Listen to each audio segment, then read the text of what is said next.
नमस्कार दोस्तों, Praveen GS world में आपका स्वागत है। मैं संदीप पांडे। प्रीवियस लेक्चर में हमने देखा था मध्यकालीन इतिहास के बारे में। हम देख रहे थे कि मध्यकालीन इतिहास क्या होता है। इतिहास को सामान्यतः इतिहासकारों ने 3 भागों में बांटा हुआ है: प्राचीन इतिहास, मध्यकालीन इतिहास, आधुनिक इतिहास। तो अपन मुख्यतः मध्यकालीन इतिहास के बारे में चर्चा कर रहे थे। मध्यकालीन इतिहास जो है वो 8वीं शताब्दी से 18वीं शताब्दी के मध्य के काल के इतिहासकारों ने कहा है। चूंकि क्या है, मध्यकालीन इतिहास के दौरान प्रमुखता से रूप से अपने देखा हुआ था कि इस्लाम धर्म का प्रभाव बहुत ज़्यादा रहा है। तो इस्लाम धर्म के बारे में अपने अध्ययन किया हुआ था कि इस्लाम धर्म है क्या, कैसे प्रसारित हुआ, इस्लाम को मानने वाले क्या लोग थे। तो आज थोड़ा सा हम प्रीव्यू क्लास के बारे में देख लेते हैं कि लास्ट क्लास हमने क्या पढ़ा हुआ था। सबसे पहले हमने इस्लाम शब्द का अर्थ देखा था कि इस्लाम शब्द का अर्थ क्या होता है। इस्लाम एक अरबी शब्द है। इसका अर्थ होता है समर्पण, सुरक्षा और शांति से अर्थ निकलता है इसका सामान्यतः हिंदी भाषा में। तो समर्पण मतलब यह कि अल्लाह के प्रति जो समर्पण दिखाता है वह इस्लाम है। अल्लाह के प्रति समर्पण जो दिखाता है वो क्या है, इस्लाम है। और इस्लाम को जो लोग मानते हैं उनको मुसलमान कहा जाता है। मुसलमान कौन है? मुसलमान का मतलब है कि जो अल्लाह पे अटूट विश्वास रखता है। तो अल्लाह पे अटूट विश्वास रखने वाले व्यक्ति को क्या कहा जाता है? मुसलमान कहा जाता है। अब चूंकि मुस्लिम धर्म, ये मुसलमान, ये आया कहाँ से, क्यों आया, इसके बारे में अपन चर्चा कर लेते हैं। तो सबसे पहले बेटा देखते हैं हजरत मोहम्मद साहब के बारे में अपन जान लेते हैं। हजरत मोहम्मद साहब जो रहे वो इस्लाम धर्म के प्रमुख प्रवर्तक के रूप में जाने जाते हैं। 570 ईस्वी में मक्का सऊदी अरब में जो है वहाँ पे इनका जन्म होता है। अब्दुल्ला और अमीना के घर पे इनका जन्म होता है। अब्दुल्ला और अमीना के घर पे इनके जन्म होने के बाद कुछ समय बाद इनके माता पिता का देहांत हो जाता है।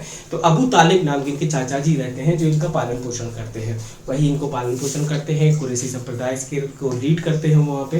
तो उसके बाद क्या होता है, ये जो हजरत मोहम्मद साहब रहते हैं इनका मन नहीं लगता है। तो ये मन लगाने के लिए क्या, ज्ञान की प्राप्ति के लिए जाते हैं, तपस्या वगैरह करते थे। हिंदी भाषा में तपस्या कहते हैं।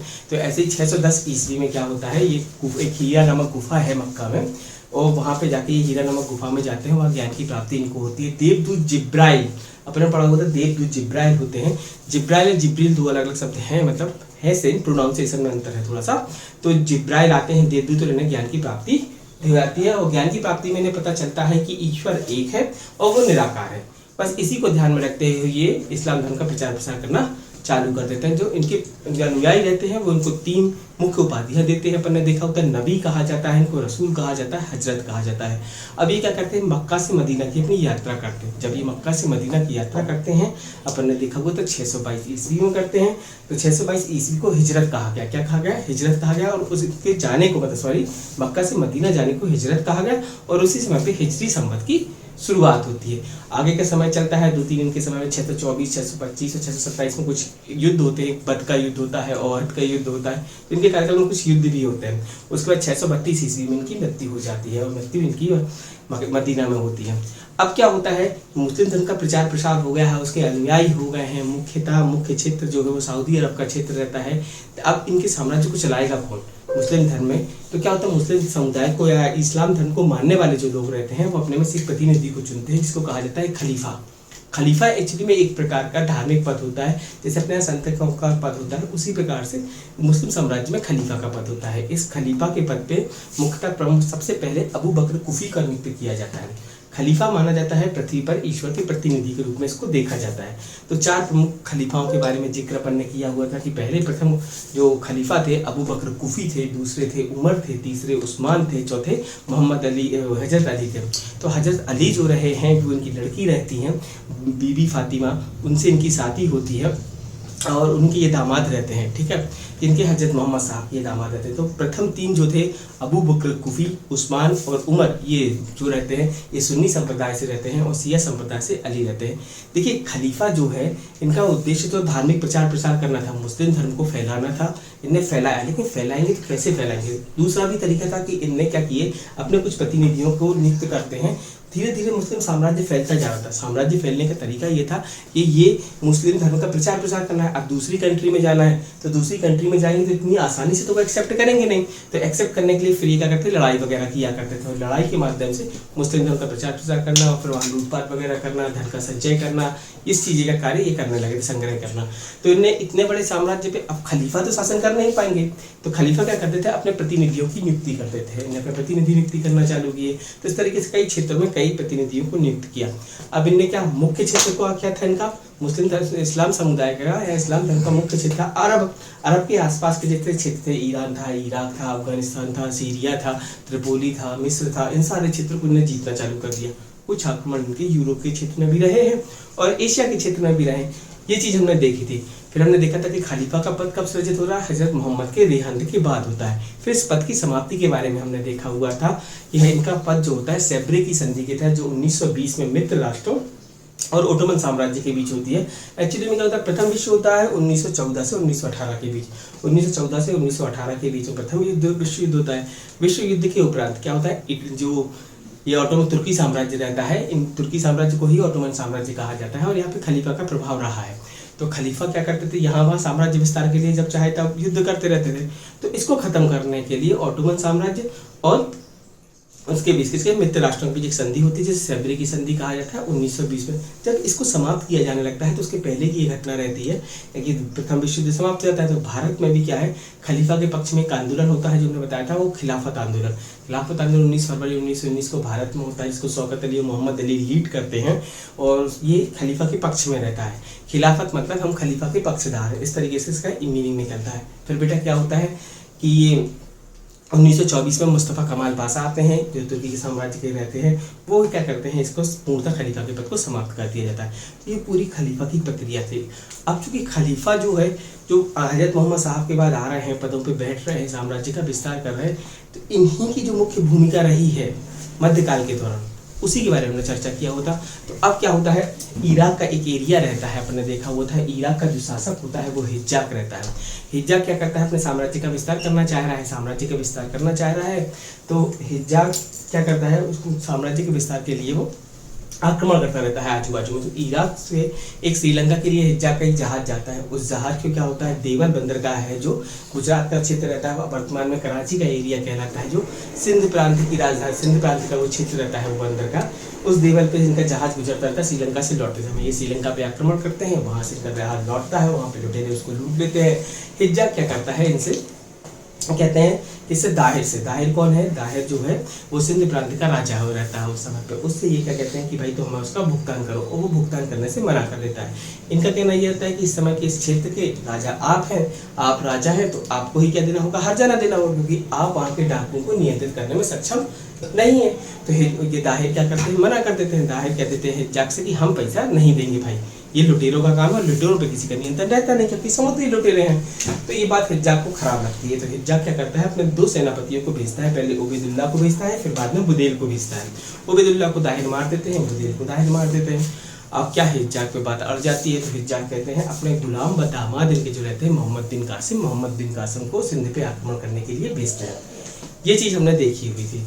अब हमने इसके बाद देखते हैं, अभी अपन इसके बारे में थोड़ा सा देखने के पहले अपन ने इसमें ये देखा हुआ था कि जो सिंध प्रांत है, सिंध प्रांत पे चाच नामक एक राजा रहता है। जो चाच जो रहता है वो ब्राह्मण वंशी राजा रहता है, और ये ब्राह्मण वंशी राजा सिंध प्रांत पे क्या करता है, ब्राह्मण वंश की स्थापना करता है। उसका नाम चाच रहता है, और चाच का उत्तराधिकारी कौन होता है, दाहिर रहता है, दाहिर चाच का उत्तराधिकारी होता है। अब क्या होता है, 712 ईस्वी में चाच के बाद दाहिर आएगा, और दाहिर से क्या होता है, मोहम्मद बिन कासिम इस पे क्या करेगा, आक्रमण करता है सिंध प्रांत पे। सिंध प्रांत पे 712 में वो आक्रमण करेगा। तो आक्रमण करने के पहले सबसे पहले वो देवल पे आक्रमण करता है। देवल पे आक्रमण करने के बाद वो नीलून को जीतता है, नीलून नगर के बाद सहवान को जीतता है। सहवान को जीतने के बाद रावर का युद्ध होता है। रावर का युद्ध जून 712 में उसके युद्ध होता है, रावर का युद्ध होता है। उस रावर के युद्ध में क्या होता है, आपका मोहम्मद बिन कासिम जीत जाते हैं और दाहिर की क्या होती है, पराजय हो जाती है। उसके बाद वो क्या करता है, जो इसकी आरूर राजधानी रहती है सिंध प्रांत की, उस राजधानी के लिए जीत लेता है। आरूर पे आक्रमण करता है और आरूर को जीत लेता है। अंतिम आक्रमण ये मुल्तान में करता है, 713 ईस्वी में करता है। जब मुल्तान में मोहम्मद बिन कासिम आक्रमण करता है तो वहाँ से उसको बहुत सारा सोना मिलता है। जब उसको वहाँ से बहुत सोना मिलता है तो उस नगर को स्वर्ण नगर की संज्ञा दे देता है।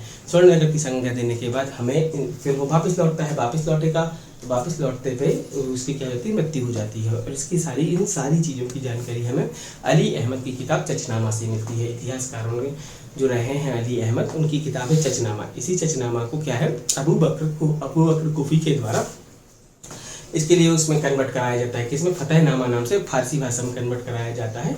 और उससे ही हमें इनकी जानकारी सारी पता चलती है। मुख्यतः इस्लाम मतलब मोहम्मद बिन कासिम का उद्देश्य क्या रहता है, यहाँ पे भारत में आके लूटपाट मचाना, पैसे को लूटना, धन को लूटना और वापस लौट जाना और मुस्लिम धर्म का प्रचार प्रसार करना और काफिरों की हत्या करना। काफिर मतलब वो लोग कहलाते हैं जो मुस्लिम धर्म को नहीं मानते। तो मुस्लिम धर्म के अलावा अन्य जो धर्म को माना करते हैं उनको काफिर कहा जाता है। इस तरीके से पूरी प्रक्रिया रही थी। हमने इस पे देखा हुआ था कि इस पे भारत पे अधिकतम क्या प्रभाव पड़ा तत्कालिक। तो उस समय पे ज़्यादा दीर्घकालिक तो प्रभाव कुछ पड़े नहीं थे, बस ये पड़े हुए थे कि परवर्ती शासकों के लिए भारत में आगमन का माध्यम मिल गया था। मतलब भारत पर जो प्रभाव पड़े थे वो ये पड़े थे कि वहाँ पे भारत में खजूर की खेती, ऊँट को पालने का प्रारंभ हो गया था, खजूर की खेती हुई थी, जजिया कर की पहली बार परिचय हुआ था भारतीयों का, सिंध प्रांत में लगाया गया था। ये भारत पे प्रभाव पड़े थे। और इनको लाभ क्या हुए थे, अरबों को जो लाभ हुए थे वो ये हुआ था कि परवर्ती जो शासक थे उनको भारत पे आक्रमण करने का रास्ता मिल गया था, कुछ धन का लाभ होता है इनके लिए और फिर वह ये वैवाहिक संबंध स्थापित कर देते हैं। तो कुछ स्थानीय लोगों से इनको सहयोग मिलता है क्योंकि मोहम्मद बिन कासिम को भी मुल्तान के शासक के द्वारा और उस समय पे सिंध प्रांत में जो जैन बौद्ध धर्म के अनुयायी वगैरह लोग हुआ करते थे उनके द्वारा, स्थानीय लोगों के द्वारा मोहम्मद बिन कासिम की मदद की जाती है, तभी दाहिर उससे पराजित हो पाता है। ये पूरी स्टोरी उसमें थी। अब देखिए बेटा ये क्या होता है, यहाँ से जाने के बाद लगातार आप देख रहे हैं खलीफा का शासन चल रहा है, ये आक्रमण कर रहे हैं, आक्रमण करते जाते हैं। तो आक्रमण करते करते ये किस पे आक्रमण करते हैं, ईरान पे आक्रमण करते हैं। किस पे आक्रमण करते हैं बेटा, ये ईरान पे आक्रमण करेंगे। इस तरफ अपन देखेंगे, ठीक।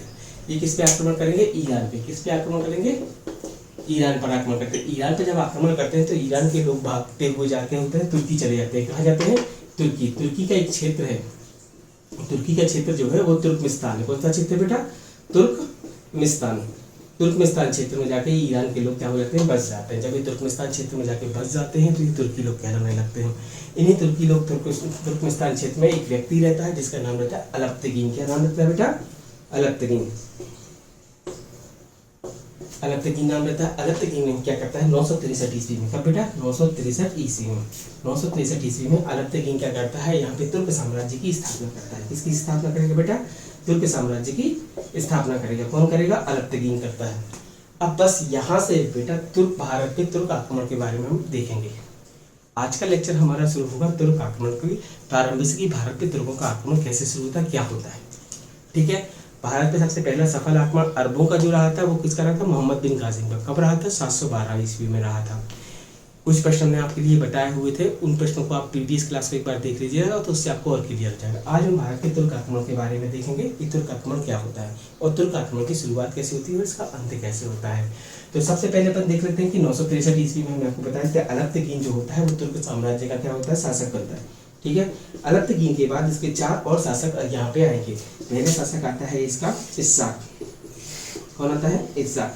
अलप्तगीन जो होते हैं 963 ईस्वी में बैठते हैं और ये यहाँ पे तुर्क साम्राज्य की स्थापना करेंगे। तुर्क साम्राज्य की स्थापना करने के बाद इसका जो उत्तराधिकारी होता है वो इस्साक होता है। इस्साक के बाद बलक्तगीन होता है और बलक्तगीन होता है और बलक्तगीन के बाद पिरोई होता है। पिरोई ये क्या होते हैं, इसके उत्तराधिकारी होते हैं। इसके उत्तराधिकारी का होंगे और इसके बाद जो उत्तराधिकारी आएगा वो होता है सुबक्तगीन। अब हम बेटा मुख्यतः सुबक्तगीन के बारे में हमें पढ़ना है। सुबक्तगीन का शासन 977 ईस्वी से 997 ईस्वी तक चलेगा। हमें ये इंपॉर्टेंट थोड़ा सा देखना है क्योंकि ये इसमें अरब आक्रमण में महत्वपूर्ण भूमिका निभाता है।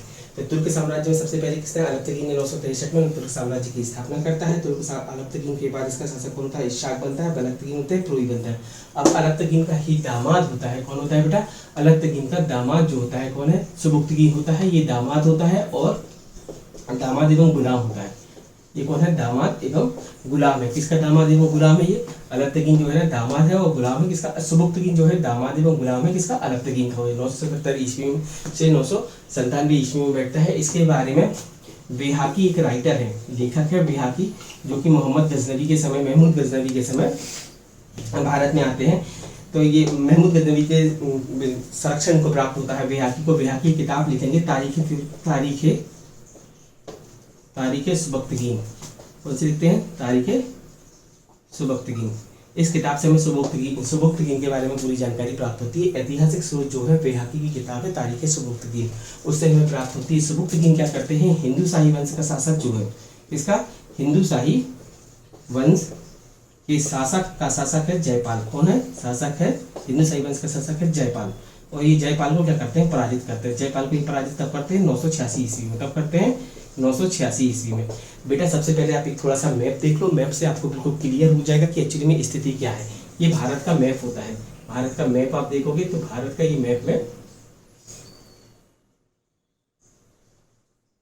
इस तरीके से कुछ भारत का मैप होता है। इस मैप में आप ये उत्तर पश्चिम का एरिया आप देखिएगा, ये उत्तर पश्चिम का एरिया जो होता है, ये वाला एरिया, ये वाला एरिया जो है भारत पाकिस्तान वाला क्षेत्र कहलाता है। पाकिस्तान का क्षेत्र हुआ करता था, वो अपने भारत में ही रहा करता था 1947 के पहले। यहीं पे आपको कुछ क्षेत्र दिखाई देंगे, यहाँ पे आपको सिंध प्रांत दिखाई देगा, ये सिंध होगा। ये बेटा यहाँ पे मुल्तान दिखाई देगा और पेशावर होगा, ये मुल्तान, ये पेशावर, यहाँ पंजाब होगा। इसी के इस तरफ आप देखोगे तो अरब दिखाई देगा। आप भारत का मैप खोलिएगा, वर्ल्ड मैप खोलिएगा, उस मैप में देखिएगा यहाँ पे आपको अरब दिखाई देगा। अरब के सामने यहाँ पे आपको ईरान, इराक, ये ईरान, इराक, अफगानिस्तान, ये वाला पूरा क्षेत्र इस तरफ का दिखाई देगा आपके लिए।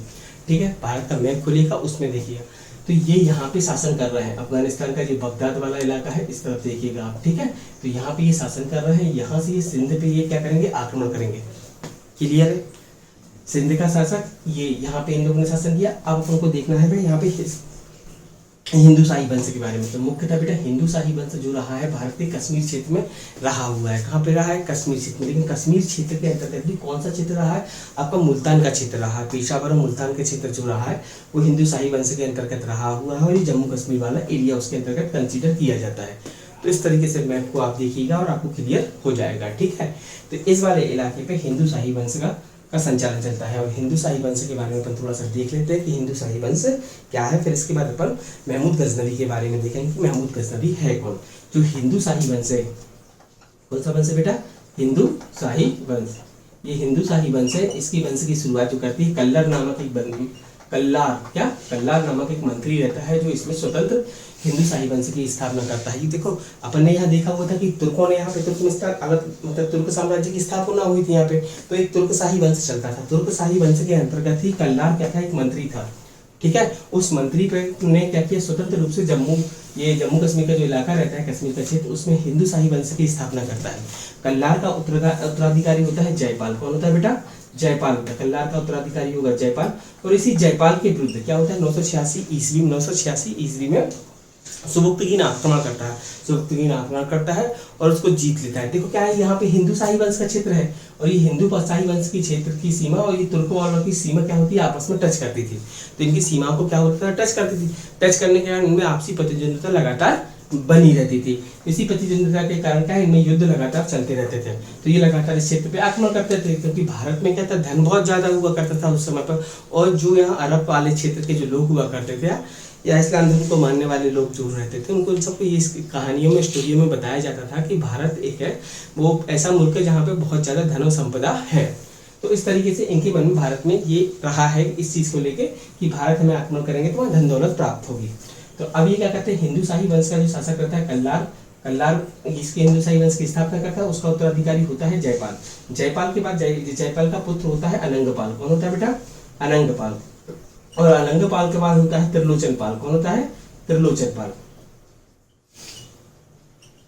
ठीक है, ये हिंदू शाही वंश रहता है। और इसके बाद होता है भीमपाल। कौन होगा, भीमपाल। ये हिंदू शाही वंश रहता है। तो हिंदू शाही वंश का प्रमुख संस्थापक कौन था, कल्लार था। और हिंदू शाही वंश का अंतिम शासक कौन था, भीमपाल रहता है। बेटा इनके महमूद गजनवी से अभी युद्ध होंगे, उनके बारे में अपन देखेंगे तो महमूद गजनवी के बारे में पढ़ेंगे।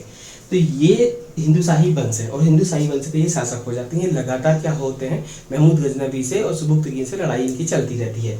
अब आ जाओ बेटा, यहाँ पे हिंदू शाही वंश में जयपाल आ गए, 986 ईस्वी आ जाती है। 997 ईस्वी में क्या होता है, 997 ईस्वी में महमूद गजनवी। ठीक है, 997 ईस्वी में क्या होता है, सुबुक्तगीन हो जाते हैं, ये खत्म हो जाते हैं, मर जाते हैं। ठीक है, तो 997 ईस्वी में इनकी मृत्यु हो जाती है। तो ये अपने लड़के के लिए, किसको, इस्माइल, क्या नाम रहता है उस लड़के का, इस्माइल को ये क्या करते हैं, गद्दी पे बैठाते हैं।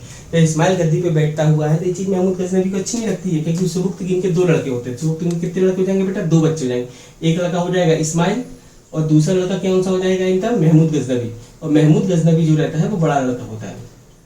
तो ये क्या करता है, इस्माइल को सुबुक्तगीन जो करता है, इस्माइल को गद्दी पे बैठा देता है। ये चीज महमूद गजनवी को अच्छी नहीं लगती है, तो महमूद गजनवी क्या करते हैं, उसकी हत्या कर देता है। और 998 ईस्वी में महमूद 998 ईस्वी में महमूद जो होता है गजनवी, ये महमूद गजनवी गजनी में शासक बन जाता है।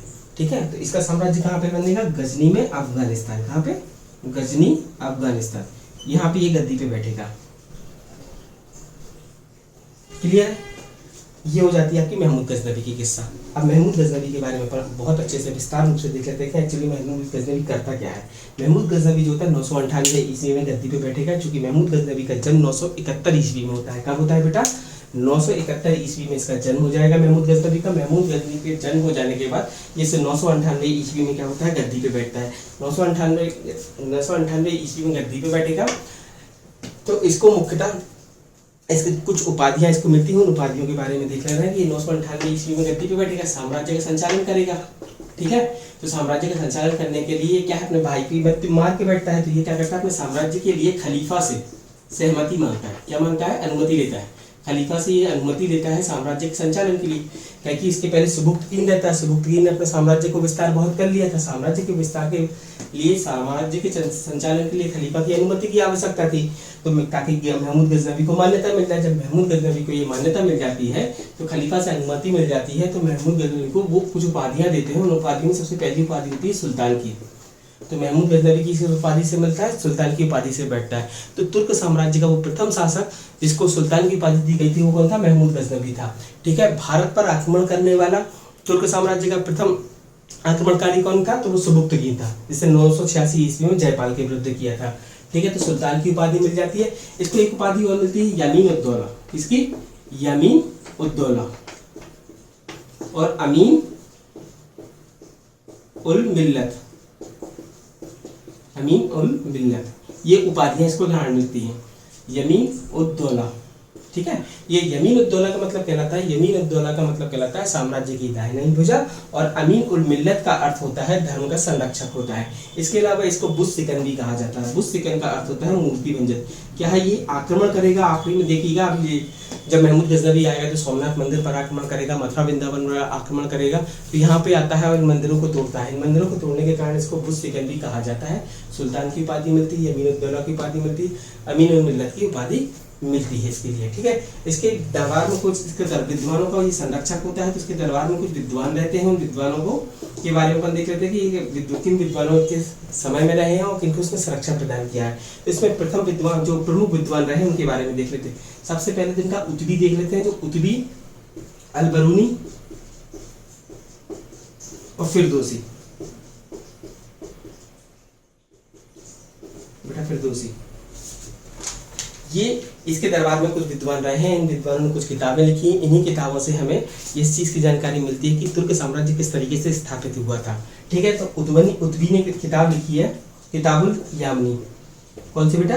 किताबुल यामीन, यामीन, किताबुल यामीन। ये किताब जो लिखी हुई किसने लिखी है? उतबी ने लिखी है।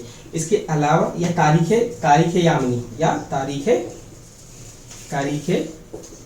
यामिनी,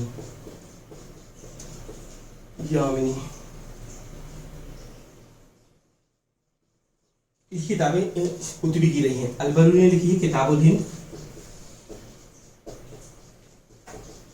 और आपकी फिरदौसी की किताब आती है शाहनामा। तो इन किताबों को किसने लिखा हुआ है? इन विद्वानों ने लिखा है, और इन विद्वानों का संरक्षण किसने किया था? महमूद गजनवी ने किया था। महमूद गजनवी के दरबार में उतबी रहते हैं, जो किताबुल यामीन की लिखते हैं, तारीख यामिनी की किताब लिखते हैं। अलबरूनी की किताबुल हिंद लिखती है। अलबरूनी प्रथम मुस्लिम विद्वान था जो भारत आया हुआ था, और यहाँ इसने भारत में आकर जो भी कुछ देखा, समझा, जाना, उसके लिए अपनी किताबों में लिखा, जिस किताब का नाम किताबुल हिंद है, और यह तहकीक हिंद भी इस किताब को कहा जाता है। फिरदौसी ने किताब लिखी है शाहनामा। शाहनामा जो किताब है, ये महमूद गजनवी के द्वारा फिरदौसी से लिखवाई जाती है। इसमें ईरान के शासकों के बारे में वर्णन है। कहाँ के शासकों के बारे में वर्णन है? ईरान के शासक, ईरान के जो शासक रहते हैं, और ईरान के शासकों के बारे में उसकी जानकारी मिलती है, और उसी के बेस पे ये लिखता है। इसकी किताब को लिखने के बारे में फिरदौसी और सांस के बीच में, फिरदौसी और महमूद गजनवी के बीच में कांटेक्ट होता है कि तुम ये किताब हमारे ईरान के शासकों पर लिखोगे तो हम कुछ तुम्हें मुद्राएं वगैरह देंगे, लेकिन फिर बाद में मुद्रा देने से मना कर देता है। और फिर जब ये देता है, तब तक फिरदौसी क्या हो जाते हैं? उन फिरदौसी का इंतकाल हो जाता है। ठीक है, तो ये महमूद गजनवी के बारे में, जो उनके विद्वानों के संरक्षक रहे हैं, इनके दरबार में रहे हैं बहुत ज़्यादा, और फिर इसने कुछ निर्माण कार्य किए हैं। उन निर्माण कार्य के बारे में हम देख लेते हैं कि इन्हें कौन से निर्माण कार्य किए हैं। निर्माण कार्य के दौरान देखो महमूद गजनवी ने जो गजनी है, ये गजनी प्रांत का शासक रहता है, तो गजनी में इसने क्या है, एक विश्वविद्यालय की स्थापना कराई है। क्या बनाया था इसने, विश्वविद्यालय स्थापित कराया था, एक पुस्तकालय की स्थापना कराई थी, पुस्तकालय के साथ जामा मस्जिद का निर्माण कराया था। ठीक है, जामा मस्जिद का निर्माण कराया था और एक बांध का निर्माण कराया था, और वो बांध बनाया था नावेर नदी पे। किस नदी पे बनाया था? नावेर नदी पे। नावेर नदी पे एक बांध बनाया था। नावेर नदी रहती है वो, उस नदी पे क्या कहता है, ये बांध बनाता है नावेर नदी पे, और बांध बनाने पे इस बांध को कहा जाता है बाड़ ए सुल्तान। क्या कहा जाता है? बाड़ ए सुल्तान। बाड़ ए सुल्तान कहा जाता है, ये बांध का निर्माण करता है। तो ये कुछ इसके निर्माणकारी कार्य रहे हैं महमूद गजनवी के। इसके अलावा उसने एक मुद्रा का संचालन किया हुआ था। अब उसके बाद मुद्रा का संचालन करता है महमूद गजनवी। तो महमूद गजनवी के यूपीएससी में कुछ इस तरीके का प्रश्न भी पूछा गया है कि देहली वाला क्या है। तो देहली वाला नाम का एक सिक्का का चलाता है ये। उसके अलावा वो चांदी के सिक्कों का चलाता है, चांदी के सिक्के चलाते हैं। इन सिक्कों में ये दो भाषा का प्रयोग करता है, एक तरफ अरबी भाषा रहती है, दूसरी तरफ संस्कृत भाषा। तो चांदी के सिक्कों को चलाता है ये जो सिक्के रहते हैं ये पूर्णतः भारत में चलने वाले सिक्कों की तरह ही सिक्के रहते हैं। एक तरफ पे संस्कृत भाषा लिखी रहती है, दूसरी तरफ में अरबी भाषा लिखी रहती है। देहली वाला क्या है? देहली वाला एक सिक्का का प्रकार है जो कि महमूद गजनवी के द्वारा चलाया जाता है। ठीक है बेटा, अब इसके बाद ये महमूद गजनवी के जो निर्माण कार्य किए हैं या जो विद्वानों का संरक्षक रहा है या मुद्रा चलाई, इनके बारे में अपन ने देखा हुआ था। अब अपन देख लेते हैं मुख्यतः महमूद गजनवी के जो अभियान रहे हैं, जो युद्ध रहे हैं, उसने किस तरीके के युद्ध लड़े हैं और किन किन को पराजित किया है और किन को जीता हुआ है। ठीक है, तो महमूद गजनवी के दरबार में कौन कौन रहता था? बेहाकी रहते हैं। बेहाकी ने क्या सुबुक्तगीन लिखी है, तारीखें सुबुक्तगीन लिखी है। अलबरूनी रहते हैं, अलबरूनी ने किताब हिंद लिखी है। उसके बाद अपन ने देखा कि फिरदौसी रहते हैं, फिरदौसी से शाहनामा की रचना कराई जाती है। ये निर्माण कार्य में पुस्तकालय का निर्माण करता है, पुस्तकालय के साथ में ये क्या करता है, विश्वविद्यालय की स्थापना करेगा। गजनी में ही ये क्या करता है, जामा मस्जिद का निर्माण कराता है। इस तरीके के निर्माण कार्य कराता है। अब अपन देखते हैं कि इसने जो युद्ध अभियान चलाए हुए थे उन युद्ध अभियानों के बारे में, विजय अभियानों के बारे में देख लेते हैं महमूद गजनवी के बारे में। ठीक है, देखिए महमूद गजनवी के विजय अभियानों के बारे में सर हेनरी इलियट का कहना है, इतिहासकार है, महान इतिहासकार है हेनरी इलियट। तो इन्हें हेनरी इलियट का कहना है, कौन? हेनरी इलियट के अनुसार महमूद गजनवी ने भारत पर 17 आक्रमण किए हैं। देखिए क्या होता है, जब महमूद गजनवी जो होता है उसका भाई रहता है इस्माइल गद्दी पे बैठ जाता है। गद्दी पे बैठ जाने पर ये उसकी हत्या कर देता है। तो निश्चित तौर पर जब ये हत्या करेगा तो खलीफा से इसकी बातचीत बनेगी नहीं, खलीफा से गुस्सा हो जाएगा। तो ये खलीफा को मनाने के लिए जाता है और खलीफा से अपने साम्राज्य में सुल्तान के पद की उसको उपाधि मिल जाती है, मतलब पद पे साम्राज्य स्थापित करने के लिए उससे सहमति और अनुमति मांगता है। जब वो सहमति और अनुमति में दे देता है तो खलीफा फिर अपना ये जो महमूद गजनवी रहता है वो अपना वचन देता है खलीफा के लिए कि हम प्रतिवर्ष क्या करेंगे, भारत पर आक्रमण करेंगे। तो ऐसे इन दोनों के बीच में कॉन्टेक्ट होता है, खलीफा के बीच में और महमूद गजनवी के बीच में। तो ये हेनरी इलियट का कहना है कि इसने लगातार 17 वर्ष तक भारत पर आक्रमण किए, 17 आक्रमण किए। लगातार ये आक्रमण करता रहा, एक वर्ष आता आक्रमण करता, लूटता, धन चला जाता। इसका मुख्यतः महमूद गजनवी का जो उद्देश्य रहा है वो धन का लूट रहा है। फिर जो मुस्लिम धर्म है उसको इस्लाम धर्म है जो उसका प्रचार प्रसार रहा है और धन का संग्रह रहा है। और जिहाद का जो नारा दिया हुआ था, जिहाद के तहत जो भी गैर मुस्लिम लोग हैं इसको काफिर कहा जाता है, काफिरों की हत्या करना इसका प्रमुखता से उद्देश्य रहा है। ठीक है, अब विजय अभियान के बारे में देखते हैं। इसका प्रथम विजय अभियान जो होता है वो 1000 ईस्वी में रहता है। कब रहता है बेटा? 1000 ईस्वी में। सबसे पहले 1000 ईस्वी में ये क्या करता है, हिंदू शाही वंश जो भी हमने यहाँ पे आपको मैप में बताया वो है कश्मीर के पास का क्षेत्र है। इस हिंदू शाही वंश के विरुद्ध सबसे पहले ये 1000 ईस्वी में आक्रमण करता है। जब हिंदू शाही वंश के विरुद्ध ये आक्रमण करता है तो इसके बाउंड्री वाला जो क्षेत्र रहता है, जहाँ सीमावर्ती क्षेत्र है, वहां से कुछ दुर्गों पर ये विजय प्राप्त कर लेता है और कुछ दुर्ग इसको मिल जाते हैं। उस समय पे हिंदू शाही वंश का शासक रहता है जयपाल, लेकिन जयपाल से इसकी डायरेक्ट फाइट होती नहीं है। फिर ये वहां से लौट जाता है। फिर 1001 ईस्वी में फिर ये दोबारा से आक्रमण करता है और उस समय पे कौन होता है? जयपाल होता है। जयपाल को क्या कर देता है? ये पराजित कर देगा। ठीक है, पराजित कर देने के बाद क्या करता है, ये यहाँ से बहुत सारा धन लूट के लेके चला जाता है। इसको पराजित करने के बाद ये 1004 में, कब बेटा? 1004 में भैरा या भैरी पंजाब का क्षेत्र है जो वर्तमान में पाकिस्तान के में आता है, पाकिस्तान के सिंध प्रांत के पास क्षेत्र आता है, सिंध से लगा हुआ क्षेत्र, ये भैरा पंजाब का क्षेत्र होता है। इस पर विजय प्राप्त कर लेता है। यहाँ का जो शासक होता है वो बीजी राय होता है। कौन होता है? और बीजी राय होता है, इस बीजी राय को ये पराजित कर देता है और पराजित करने का यहाँ के क्षेत्र को लूटता है, क्योंकि इसका उद्देश्य पूर्णतः लूटने का रहता है। फिर 1006 का समय आता है। 1006 में क्या होता है, मुल्तान का शासक रहता है। कौन रहता है बेटा, मुल्तान का शासक रहता है दाऊद। कौन रहता है, दाऊद रहता है। इस दाऊद को क्या करता है, ये पराजित कर देता है। यहाँ पे जब जयपाल को पराजित किया जाता है तो जयपाल को मुख्यतः पेशावर का शासक होता है। कहाँ का होता है, पेशावर का, और पेशावर पे आक्रमण करता है। और दाऊद जो रहता है मुल्तान का शासक रहता है। 1006 में इसमें आक्रमण करेगा और दाऊद को पराजित कर देगा। तो बीजी राय और दाऊद को ये पराजित कर देता है। बीजी राय और दाऊद को पराजित करने के बाद इन क्षेत्रों पर बहरी पंजाब और मुल्तान के क्षेत्र पे ये क्या करता है, सुखपाल की क्या कर देता है, नियुक्ति कर देता है। ये सुखपाल जो होता है वो हिंदू शाही वंश का शासक रहता है। अनंगपाल का क्या रहता है, ये पुत्र रहता है। तो सुखपाल को बैठा लेता है और सुखपाल क्या करता है, इस्लाम धर्म को स्वीकार कर लेता है। लेकिन क्या होता है, इस्लाम धर्म स्वीकार कर लेगा और इस्लाम धर्म को स्वीकार करने के बाद ये शासन का संचालन करता है। लेकिन महमूद गजनवी जैसे ही वापस पहुंचता है गजनी, तो ये क्या करता है, फिर हिंदू धर्म को स्वीकार कर लेता है। हिंदू धर्म को स्वीकार करेगा तो ये महमूद गजनवी को गुस्सा आ जाएगी। तो महमूद गजनवी 1008 में फिर इसके विरुद्ध आक्रमण करता है। क्या करेगा, सुखपाल के विरुद्ध आक्रमण करेगा और सुखपाल को पराजित कर देता है। ठीक है।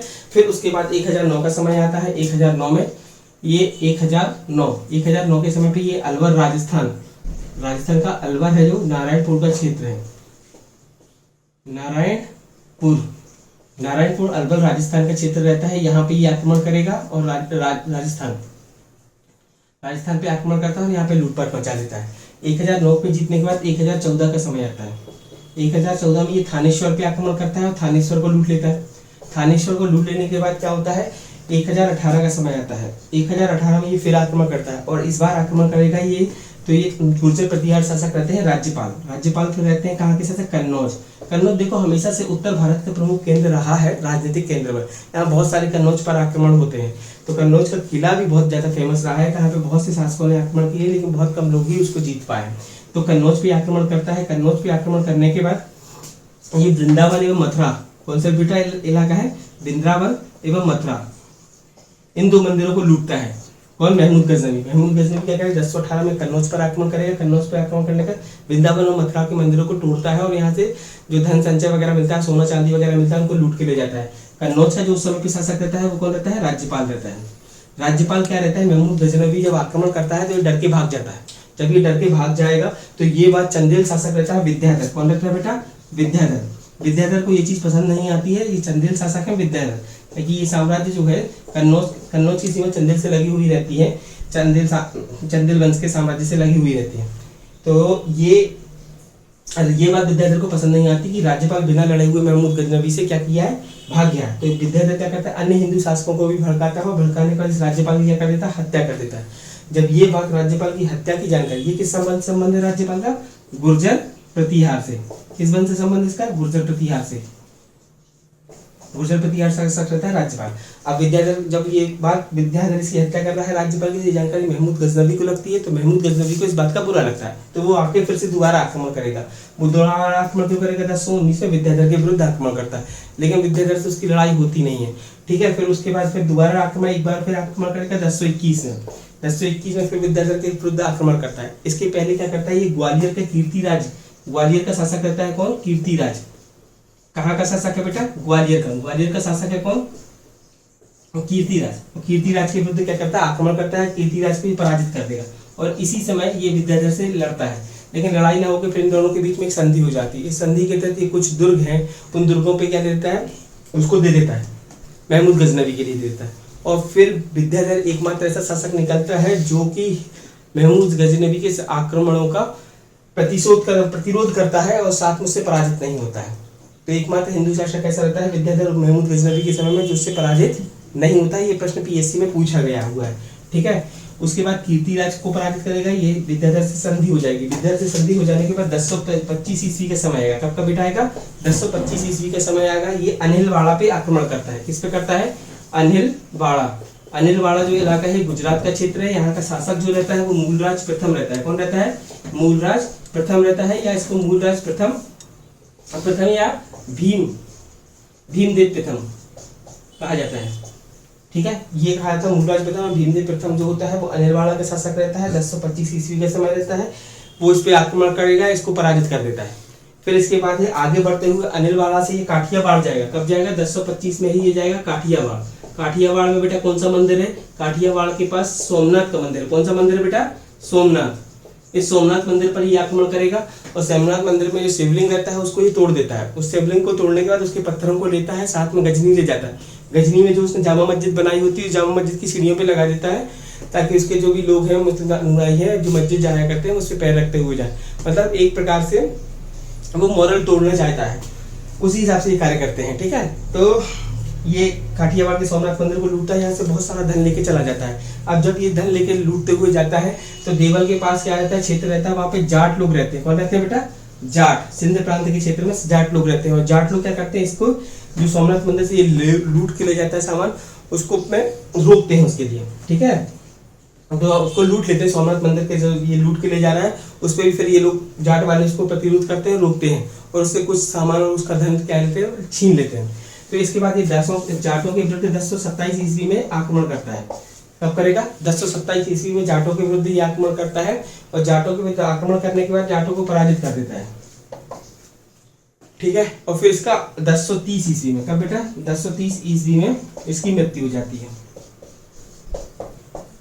ठीक है, 1030 ईस्वी में क्या होती है? महमूद गजनवी की मृत्यु हो जाती है। ये महमूद गजनवी के सारे आक्रमण रहे। महमूद गजनवी का पहला आक्रमण कब? हिंदू शाही वंश के शासक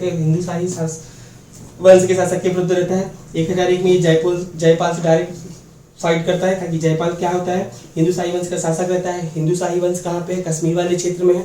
ये वाला क्षेत्र जो होता है वो गजनी अफगानिस्तान से लगता है, उनकी सीमा आपस में टकराती रहती है।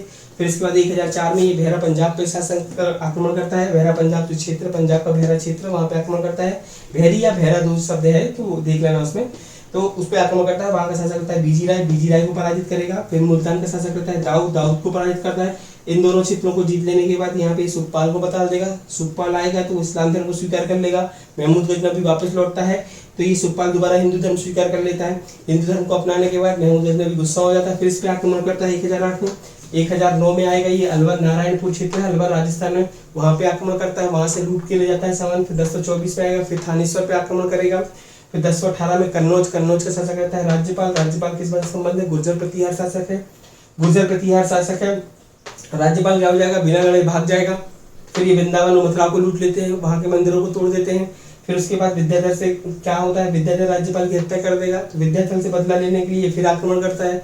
फिर 1021 में ये आक्रमण करेगा कीर्तिराज पे। कीर्तिराज कहाँ? ग्वालियर का शासक है। तो पहला तुर्क आक्रमण होता है ग्वालियर पे, कौन करता है? महमूद गजनवी करता है। कब करता है? 1021 में करता है। मध्य प्रदेश की बात कर रहा हूँ, मध्य प्रदेश में पहला तुर्क आक्रमण कौन कर रहा है? 1021 ईस्वी में किया जा रहा है। कीर्तिराज के विरुद्ध किया जा रहा है। शासक रहता है कहाँ? ग्वालियर में, महमूद गजनवी के द्वारा किया जा रहा है। 1025 में अनिलवाड़ा मूलराज प्रथम, भीमदेव प्रथम नाम रहता है उसका, या मूलराज प्रथम नाम रहता है। अनिलवाड़ा के शासक रहता है, ये इसको पराजित करता है। इसी क्रम में ये काठियावाड़ जाता है, सोमनाथ मंदिर को लूटता है। सोमनाथ मंदिर में शिवलिंग रहता है, शिवलिंग को तोड़वा देता है, पत्थर को उसको साथ ले जाता है, जामा मस्जिद में गजनी में लगा देता है उसकी सीढ़ियों पे। ये महमूद गजनवी का पूरा कार्यकाल रहता है। इस तरीके से चलता है। हिंदू शाही वंश के कुछ शासक रहते हैं जिनको वो पराजित करता है, उनकी अपन डेट देख लेते हैं। जयपाल को जो सबसे पहले पराजित करेगा, कब करेगा? 1001 में, जब जयपाल की क्या हो जाती है? जयपाल क्या होता है? सबसे पहले 986 ईस्वी में सुबुक्तगीन से पराजित हो जाता है। सुबुक्तगीन से भी पराजित हो गया, उसके लड़के महमूद गजनवी से भी पराजित हो जाए तो आत्मग्लानि होती है। आत्मग्लानि के कारण ये क्या है? अग्नि में कूद के अपनी मृत्यु ले लेता है, आत्महत्या कर लेता है। कौन? जयपाल। तो जयपाल का पुत्र कौन होता है? अनंगपाल। अनंगपाल गद्दी पे बैठता है। अनंगपाल के विरुद्ध ये 1006 में और 1009 में आक्रमण करता है। दोनों बार क्या होती है? अनंगपाल हार जाता है। अनंगपाल का रहता है सुखपाल, और इसी सुखपाल को ये भेरा और पंजाब मुल्तान का शासक बना देता है। जब ये मुल्तान का इनका शासक बना देता है, ये इस्लाम धर्म स्वीकार कर लेता है। हार्द इस्लाम धर्म स्वीकार करेगा। महमूद गजनवी लौटता है तो फिर वो वापस हिंदू धर्म स्वीकार कर लेता है। तो फिर 1008 में फिर आक्रमण करेगा और सुखपाल को पराजित कर देता है। ठीक है, इसके बाद आता है त्रिलोचन पाल बैठते हैं। त्रिलोचन पाल जो रहता है वो 1018 में त्रिलोचन पाल के विरुद्ध आक्रमण करता है। ये सारे हिंदू शाही वंश के शासक हैं। ठीक है, और फिर 1021 ईस्वी में, कब बेटा? 1021 ईस्वी में ये भीमपाल के विरुद्ध आक्रमण करता है। भीमपाल हिंदू शाही वंश का अंतिम शासक रहता है और इसकी मृत्यु जो हो जाती है वो 1025 ईस्वी में इसकी मृत्यु हो जाती है भीमपाल की। भीमपाल कब मर जाएगा? भीमपाल की मृत्यु कब हो जाएगी? 1025 ईस्वी में। और 1025 में भीमपाल के मरने के साथ ही हिंदू शाही वंश क्या हो जाता है? समाप्त हो जाता है। ये बेटा महमूद गजनवी का पूर्णतः आक्रमण रहता है। महमूद गजनवी इस तरीके से कार्य करता है। इसके बाद देखिए अपन देखेंगे कि अभी तक जितने भी आक्रमणकारी रहे, चाहे मोहम्मद बिन कासिम रहा हो, महमूद गजनवी रहा हो, इनका कभी भी ये उद्देश्य नहीं रहा कि भारत में एक स्थायी शासन की स्थापना करी जाए।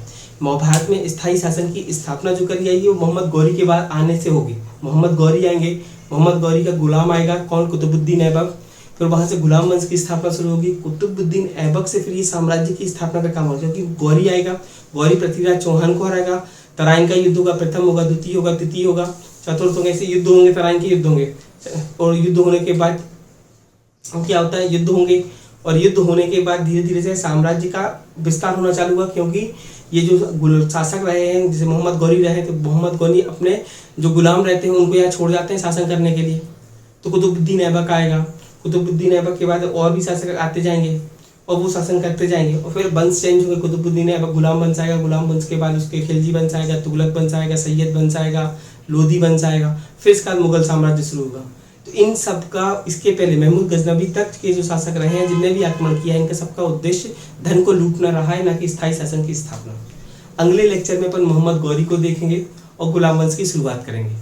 दोस्तों प्रवीण जीएस वर्ल्ड से जुड़े रहिए, उसको लाइक कीजिए, सब्सक्राइब कीजिए, शेयर कीजिए, और इसी तरह के वीडियो को देखने के लिए और अपनी पीएससी की तैयारी को मजबूत करने के लिए लगातार हमारे वीडियो को देखते रहिए और इसको शेयर करते रहिए। कोई भी आपको क्यूरी रहती है, क्वेश्चन रहते हो, उनको आप कमेंट में डालें, आपको रिप्लाई मिलेगा बराबर। धन्यवाद दोस्तों।